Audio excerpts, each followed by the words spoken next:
அப்படித்தான் இருக்கு. அஸ்ஸலாமு அலைக்கும், அனைவருக்கும் வணக்கம். இன்னைக்கு நான் என்ன சாப்பிட்டேன்னு தெரியணுமா? வாங்க வீடியோக்குள்ள போவோம். ஆமாங்க, அதுதாங்க ரொட்டி அராப். இந்த பாத்தீங்களா, இதுதான் ரொட்டி அராப். இது எப்படி செய்யறாங்க நம்ம பார்ப்போம் வாங்க. இந்த ரொட்டி அராப் வந்து நிறைய டிஷ்ல செய்யலாம். இன்னைக்கு வந்து ரொட்டி அராப் சிக்கன் தான் செய்ய போறாங்க.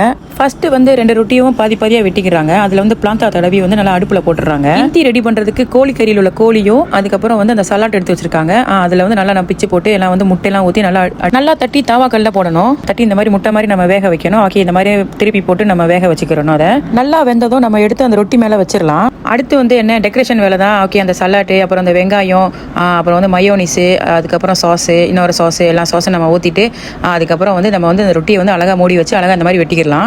சூப்பராக ரெடி பண்ணிட்டாங்க. வாங்க நம்ம ட்ரை பண்ணுவோம். ஓகே, நம்ம டேபிளுக்கு வந்துருச்சு சாப்பாடு. நம்ம சாப்பிட்டு பார்ப்போம். ஓகே, இதுதாங்க ரொட்டி அராப் சிக்கன். ஓகே, நம்ம வந்து ஒரு பீஸ் எடுத்து நம்ம சாப்பிட்டு பார்ப்போம் எப்படி இருக்கு அப்படின்னு. இந்த ரொட்டி அராப்ல வந்து நம்ம வந்து ரொட்டி அராப் சிக்கன், மட்டன், அப்புறம் சாடின் இதெல்லாம் போட்டு நம்ம சாப்பிடலாம். ஓகே, இப்போ வந்து நம்ம வந்து ரொட்டி அராப் சிக்கன் தான் சாப்பிட போறோம். இங்க பாருங்க, அப்படிதாங்க இருந்துச்சு அதோட டேஸ்ட்டு. அதுக்குள்ள இருந்த அந்த கோழி, இந்த முட்டை அதெல்லாம் வச்சு நம்ம சாப்பிடும்போது வேற லெவல் தாங்க. அப்படிதாங்க இருந்துச்சு. சாப்பிட்டுக்கிட்டே இருக்கலாம் போல இருந்துச்சுங்க. அப்படி ஒரு டேஸ்டா இருந்துச்சு. உங்களுக்கும் இந்த ரொட்டி அராப் வேணுமா? இப்போ வந்து நம்ம ஜேபியில் இருக்கிற ரெஸ்டாரண்ட்டுக்குலாம் நம்ம சப்ளை பண்ணிக்கிட்டு இருக்கிறோம் இந்த ரொட்டி அராப். ஆமாங்க, இதோ இந்த மாதிரி தான் இருக்கும் பேக்கெட்ல. ஒரு பேக்கெட்ல 5 இருக்கும்.